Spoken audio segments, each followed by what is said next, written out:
ചേലക്കരയിലും വയനാട്ടിലും വലിയ ക്യൂ ആണ് അനുഭവപ്പെടുന്നത്. ഏറനാട്ടിൽ ഇപ്പോൾ സമീർ ബിൻ കരീമുണ്ട്.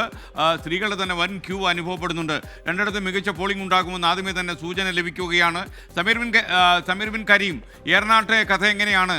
ഏറനാട് ചരിത്രത്തിൻ്റെ ഭാഗമുള്ള സ്ഥലമാണ്, അറിയാലോ. പറയൂ, ഏറനാട്ടിലെ സംഭവങ്ങൾ പറയൂ. തീർച്ചയായും എസ്കെ, ഞാനിപ്പോൾ നിൽക്കുന്നത് ഏറനാട് നിയോജക മണ്ഡലത്തിലെ 10 പിരിയത്താണ്. ഇവിടെ സ്കൂളിൽ വലിയ തിരക്കാണ് അനുഭവപ്പെടുന്നത്. രാവിലെ തന്നെ സ്ത്രീകളും ഒപ്പം തന്നെ പ്രായമാർ ഉൾപ്പെടെയുള്ളവർ വലിയൊരു സംഘം തന്നെ ഇവിടെ എത്തി വോട്ട് രേഖപ്പെടുത്തിക്കൊണ്ടിരിക്കുകയാണ്. നിലവിൽ ഏറനാട് മണ്ഡലത്തിൽ 15.15% പോളിംഗിലേക്ക് എത്തിയിരിക്കുകയാണ്. ഏറനാട് എന്ന് വെച്ചാൽ PK ബഷീർ MLA മണ്ഡലം കൂടിയാണ്.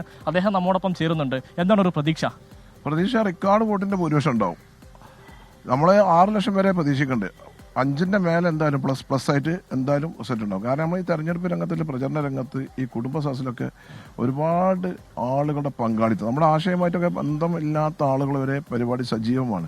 അവരുടെ മുഖഭാവം കണ്ടാൽ തന്നെ അറിയാം അവരൊക്കെ വോട്ട് പ്രിയങ്കാ ഗാന്ധിക്ക് കൈപ്പത്തി അടയാളത്തിൽ വോട്ട് ചെയ്ത് ജയിപ്പിക്കുന്നുണ്ട്. മറ്റൊരു കാര്യം, EP ജയരാജന്റെ ആത്മകഥയിൽ കുറച്ച് ഭാഗങ്ങൾ പുറത്തു വന്നിട്ടുണ്ട്. അതിൽ പറയുന്നത് പിണറായി സർക്കാർ ദുർബലമാണ്, പാലക്കാട്ടെ LDF വേണ്ടി മത്സരിക്കുന്ന P സരീൻ അവസരവാദിയാണെന്നൊക്കെയാണ്.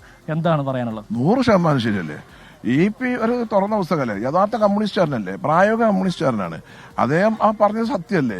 CPM പോലുള്ള ഒരു പാർട്ടി ഇന്നലെ വരെ ഒരു പാർട്ടിയുടെ പതാക പിടിച്ച ഒരാളെ ഒരു പാർട്ടി കമ്മിറ്റി കൂടി പിറ്റേന്ന് രാവിലെ അവനെ സ്ഥാനാർത്ഥിയാക്കാന്ന് പറഞ്ഞാൽ, അത് പാലക്കാട് പോലുള്ള ഒരു സ്ഥലത്ത്, CPMന്റെ ഏറ്റവും ഒരു ഉരുക്കുകോട്ട എന്നറിയപ്പെടുന്ന ഒരു സ്ഥലത്ത് സ്വന്തം പാർട്ടിക്കാരൻ്റെ പാർട്ടിയിലെ ഒരാളെ സ്ഥാനാർത്ഥിയാക്കാൻ കഴിഞ്ഞില്ല എന്ന് പറഞ്ഞാൽ ആ പാർട്ടിയുടെ ഏറ്റവും വലിയ പരാജയമാണത്.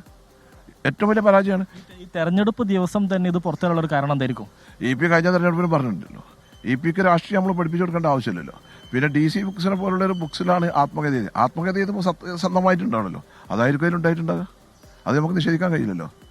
EP നിഷേധിക്കണ്ടോന്ന് അറിയില്ല. പുസ്തകം പ്രിന്റ് ചെയ്ത് വരുമ്പോഴേ നമുക്ക് പറയാൻ പറ്റുള്ളൂ. നമ്മൾ ഓരോ ആത്മകഥ, ഓരോ പുസ്തകങ്ങൾ, ഓരോ വലിയ വലിയ പെൻഗിനും ഇവരൊക്കെ ഓരോ നേതാക്കന്മാരുടെ പുസ്തകം ഇറക്കുമ്പോൾ അതിലൊക്കെ ഓരോ കട്ടായിട്ടുള്ള ഓരോ കാര്യങ്ങൾ വരാറുണ്ടല്ലോ. അതുമാതിരി തന്നെയാണ് മറ്റൊരു കാര്യം, ഇപ്പോൾ EP അസംതൃപ്തനാണെന്നുള്ള കാര്യത്തിൽ വ്യക്തമാണ്. നേരത്തെ തന്നെ ഇതൊക്കെ വന്നതാണ്. അപ്പോൾ ഒരു PV അൻവർ EP ഒരു കോംബോ എക്സ്പെക്ട് ചെയ്യാമോ? EP ബുദ്ധിയിലെ രാഷ്ട്രീയക്കാരനല്ലേ. EP കമ്മ്യൂണിസ്റ്റ് ആശയം വിട്ടു പോകുന്നു എനിക്ക് തോന്നുന്നില്ല. പക്ഷെ അദ്ദേഹം കമ്മ്യൂണിസ്റ്റ്, ആ കമ്മ്യൂണിസ്റ്റ് പാർട്ടി, ഒരുപാട് കമ്മ്യൂണിസ്റ്റ് പാർട്ടി ഉണ്ടല്ലോ, കമ്മ്യൂണിസ്റ്റ് ആശയങ്ങളില്ലേ. അയാൾ യഥാർത്ഥ കമ്മ്യൂണിസ്റ്റ്. PK ബഷീറിനോട് ചോദിക്കുക, അദ്ദേഹത്തിന്റെ ആത്മകഥ വല്ലതും എഴുതാനുള്ള ഐഡിയ ഉണ്ടോ? ഞാൻ മനസ്സിലാക്കിയെടുത്തു. ഞാൻ വ്യക്തിപരമായി നല്ല ഒരു ഞാൻ ചോദിച്ചെന്ന് പറഞ്ഞു. താങ്കളോട് SK ചോദിക്കുന്നു, താങ്കൾ പോലെ ആത്മകഥ എഴുതാൻ പ്ലാൻ ഉണ്ടോന്ന്? SK ഞാനിപ്പോ ആയിട്ടില്ല, കുറച്ച് കഴിഞ്ഞിട്ട് പറയാം. ഇപ്പൊ തന്നെ ആത്മകഥ എഴുതിയാൽ പിന്നെ ഞാൻ എവിടെ ഇല്ലാതെയാവും. മാത്രമല്ല, സമീർ ബിൻ കരീം അദ്ദേഹത്തോട് പറയണം, അദ്ദേഹം EK ബഷീർ ഒരു ആത്മകഥ എഴുതി കഴിഞ്ഞാൽ അത് ചൂടപ്പം പോലെ കേരളത്തിൽ വിറ്റുപോകുന്നു പറഞ്ഞേക്ക്. അങ്ങനായിട്ട് എഴുതണ്ട. വ്യക്തമല്ല, ഒന്നും കൂടെ പറയാമോ? അതായത് ഇദ്ദേഹത്തിന്റെ ഒരു പുസ്തകം മാർക്കറ്റിൽ വന്നാൽ അത് ചൂടപ്പം പോലെ വിറ്റുപോകും, അതിന്റെ പ്രസാദന ചുമതല എന്നെ ഏൽപ്പിക്കണം എന്നൂടെ പറഞ്ഞേര്. താങ്കളുടെ പുസ്തകം ഇറങ്ങിക്കഴിഞ്ഞാലേ ചൂടപ്പം പോലെ വിറ്റുപോകും, അതിന്റെ പ്രസാദത്വം സാർ ഏൽപ്പിക്കണം എന്നാ പറയുന്നത്. നമുക്ക് ആലോചിക്കാം കേട്ടോ.